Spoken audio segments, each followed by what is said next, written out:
All right, hello again, friends. Day 59. Bar is closed. Well, so after taking the red pill, or at least acknowledging it on yesterday's show, I want to say that this experience did not spare me from any grief. The 60 days I have gone through grief. It didn't spare me from any struggle. I have gone through struggle in the 60 days. It didn't spare me from uncertainty. Most of my life right now, and many of our lives are uncertain. It didn't even spare me from sorrow. I've felt some profound sorrow, actually, in this last 60 days. So I wasn't spared of life. I didn't, because I was sober, didn't make life nicer to me. Life gave me exactly what life was going to give me. But this time, more than anything in the entire time, the feelings are mine. And that's what I guess I've been trying to scratch across. They're my feelings. And so I can trust that. I don't have to wake up the next day wondering if what I said and felt was really what I said and felt. These feelings are mine. I mean them. And they're mine only. They don't belong to anybody else, right? They're my feelings and mine only from my experience and my viewpoint. And for me, that has been very healing and very gratifying in ways that I don't even know how to share yet. But one of the other things that I really had to take away from that, and really for others instead of myself, is that we all show and share our feelings differently. I can't expect, I've spent most of my life expecting people to show me and share me their feelings in a way that I feel like they should do. And that's been selfish of me, and it's been cruel of me, and it's been rude of me.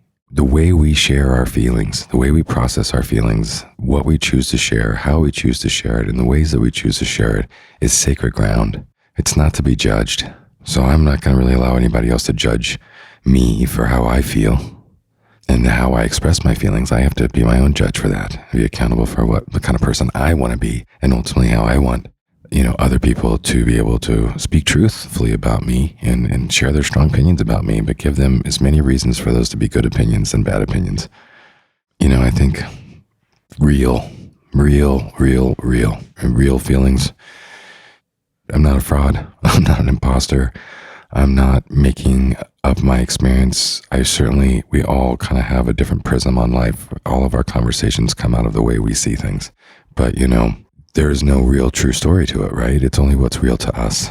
The lens that we put on everybody else's experiences and the experience at hand is filtered through our own brokenness. It's filtered through our own character or lack of character or opinions or belief systems. And so it ultimately makes its way into dialogue, or it ultimately makes its way into a judgment, or it ultimately makes its way into an expressed emotion through all of these different filters that come through us into the experience.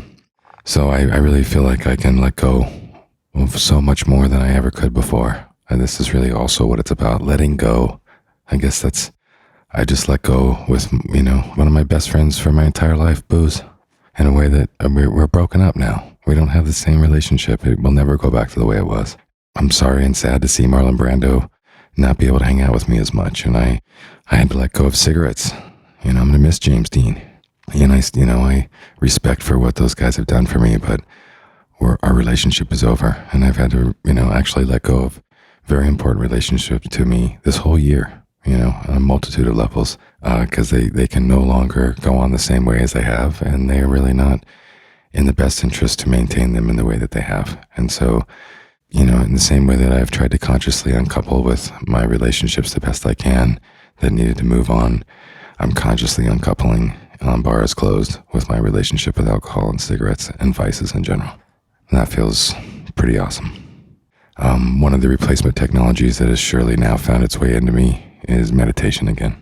Meditation is the answer for me. It is the ultimate vice at this point. And it's, obviously like me to be an excessive person to have to excess at something else. But if I'm going to replace something in my life that I've been excessive with via booze, I'm happy that I'm replacing booze with meditation. And I believe meditation is going to be hopefully one of my greatest vices of the rest of my life. I really want to embrace it in a way that obviously it's about detachment. It's about letting go. It's about embracing uncertainty. It's a healthy, free soul is about all these things. But meditation is where we really turn off the brain. We really unite that heart and head and that soul, or that spirit, or that whatever you guys want to call it. And it just enables us to go home, and go home quicker on earth while we're in our body.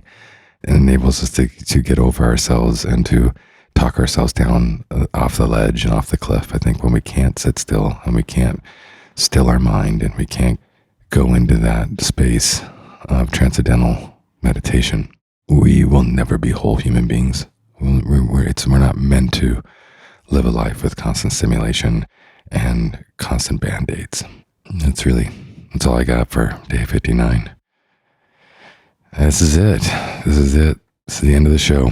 So I don't think I have anything else. I'm looking at my notes right now, a few that I've scratched on this whole 60 days.